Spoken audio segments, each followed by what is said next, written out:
In this unit, we're going to work towards graphing linear equations and linear inequalities. Let's start in section 1 by first talking about equations in two variables. When we talk about equations in two variables, we're really going to be looking at equations that have an x and a y in them, rather than, say, just an x. Some examples might look like this. Notice that both of those have two variables, x and y. A solution of an equation in two variables is a pair of values that, when substituted for the two variables, produce a true statement. Solutions to this type of equation are written as ordered pairs. We write the first variable, comma, and then the second one. Traditionally, x and then y. The values are also referred to as coordinates. And we will use that language a lot when we start graphing these solutions. Let's take a look at example 1. In example 1, we're asked to determine if the ordered pair is a solution to the given equation. Let's do parts A and B. In part A, we have the equation 3x minus 2y equals 14. The ordered pair that we need to substitute in is 6, negative 2. That is, x is 6 and y is negative 2. Substituting those in, we have 3 times 6 minus 2 times negative 2 equals 14. Let's simplify using good order of operations. 3 times 6 is 18, and negative 2 times negative 2 is positive 4. So we have 18 plus 4 equals 14. In other words, we have 22 equals 14. This is not a true statement, so the ordered pair 6, negative 2 is not a solution to this equation. In part B, we have the equation 5x plus 2y equals negative 14. And this time we're looking at the ordered pair negative 4, positive 3. X is negative 4, y is 3. Substituting in those values, we have 5 times negative 4 plus 2 times 3 equals negative 14. 5 times negative 4 is negative 20. 2 times 3 is positive 6. And so we have negative 20 plus 6 equals negative 14. Or negative 14 equals negative 14. This time we have a true statement. That means that our ordered pair, negative 4, 3, is a solution. An ordered pair is a solution to a linear equation in two variables if, when substituted in, we get a true statement. Let's talk about the basics of the rectangular coordinate plane, also called the Cartesian plane. First, we have two axes. We have this horizontal axis called the x-axis and a vertical axis called the y-axis. The point where the two axes meet is called the origin. A point on the rectangular coordinate plane is an ordered pair plotted on the graph. Each ordered pair has an x and a y part that tells us where to plot that point. Another detail to be familiar with is the 4 quadrants of the coordinate plane. We start in the top right corner and we work our way counterclockwise. In the top right, that's quadrant 1. Working counterclockwise, we have quadrants 2, 3, and 4. Points can be in one of the 4 quadrants, or they can lie on one of the axes. Note that if a point is on the x-axis or on the y-axis, it is not in any of the quadrants. Let's practice plotting some points in example 2. In example 2, we're asked to plot the ordered pairs on a rectangular coordinate plane. In part A, our first ordered pair is 3, 8. That is, the x part is positive 3 and the y part is positive 8. Starting from the origin, we want to go 3 units to the right because it's a positive 3 for our x value. We also want to go 8 units up because we have a positive 8 for our y value. That means that the point 3, 8 is right here. For our next ordered pair, we have a positive 5 and a negative 4. X is positive 5, y is negative 4. So again, starting at the origin, we want to go 5 in the positive x direction. That's 5 units to the right. Now we need to go negative 4 in the y direction. So we're going to go down 4 units. Now we know that the point 5, negative 4 is right here. Next, we have the ordered pair negative 3, 6. X is negative 3, y is positive 6. Beginning at the origin, we want to go negative 3 in the x direction, or 3 units to the left. With y being a positive 6, that tells us we want to go up 6 units. We now know that the ordered pair negative 3, 6 corresponds to this point right here. Finally, we have the ordered pair 0, 7. X is 0, y is 7. Starting at the origin, we want to go 0 units in the x direction, so we're going to stay put. Then we want to go 7 in the y direction. That is, we want to go up 7 units. So the point 0, 7 is right here. Now we have all 4 ordered pairs plotted on this graph. I will leave part B for you and go on to example 3. In example 3, we're asked to plot the ordered pairs associated with the given data. We're going to let the first row correspond to our x values and the second, the y values.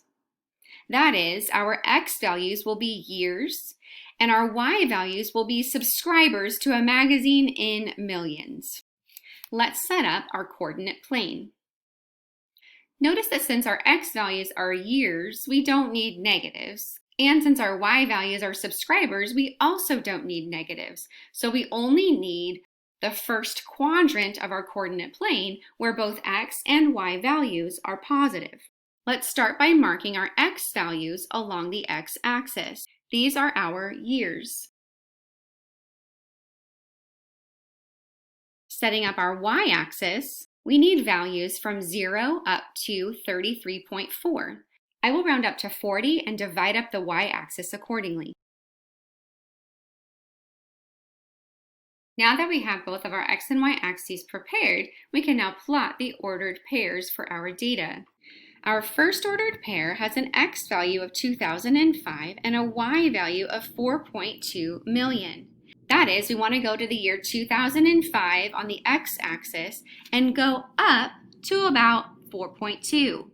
or just below 5 million. Our next ordered pair has an x value of 2007 and a y value of 7.5. So we'll go to the location of the year 2007 on the x-axis and then come up to about 7.5 million, which is halfway between 5 and 10. Our next ordered pair has an x value of 2009 and a y value of 12.3. So we'll go to 2009 on the x-axis and then up to 12.3.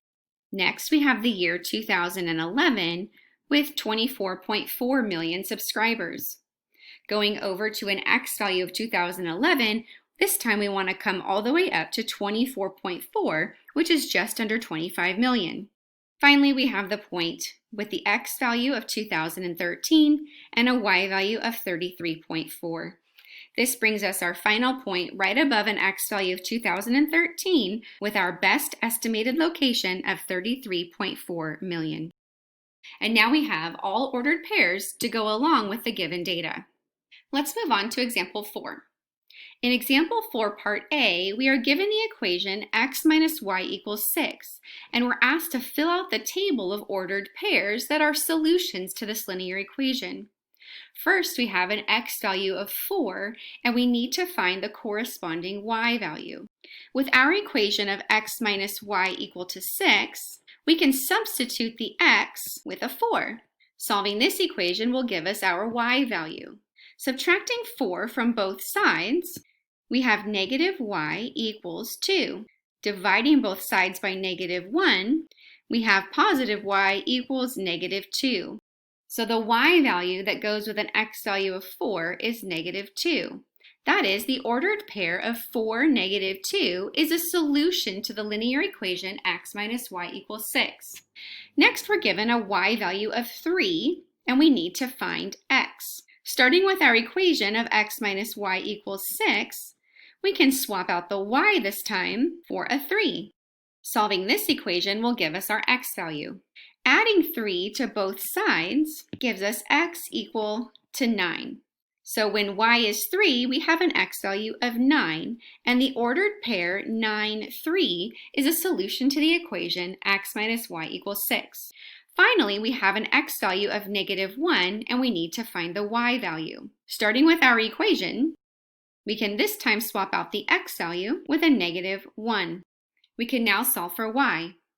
Adding 1 to both sides, we have -y equals 7. Dividing both sides by -1, we find that positive y is equal to -7. So when x is -1, y is -7, or the ordered pair -1, -7 is a solution to the linear equation x minus y equals 6. Let's take a moment and see what these three ordered pairs look like on our rectangular coordinate system. Starting with the point 4, -2, we want to go 4 in the x direction and -2 in the y direction. Now let's plot the point 9, 3. We want to go 9 in the x direction and +3 in the y direction. For -1, -7, we want to go -1 in the x direction and -7 in the y direction. What's important to note about these 3 points is that they fall in a straight line. This is called being collinear, and it's what we expect to see when we graph linear equations. Let's end this section by looking at example 5.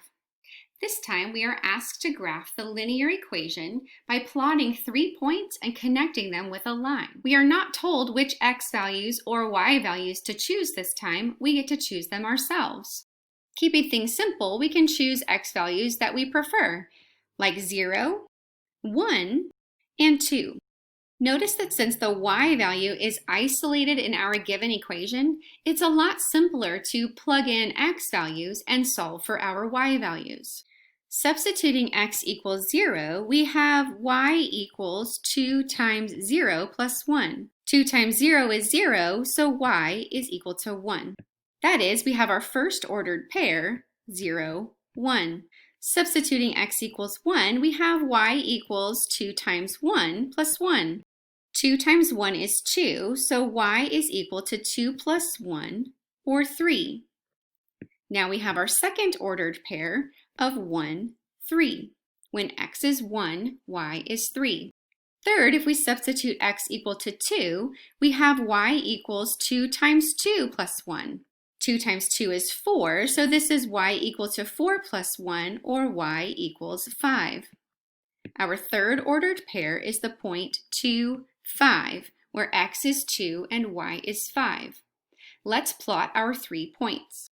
To plot the point 0, 1, I first go 0 in the x direction. In other words, I don't move left or right.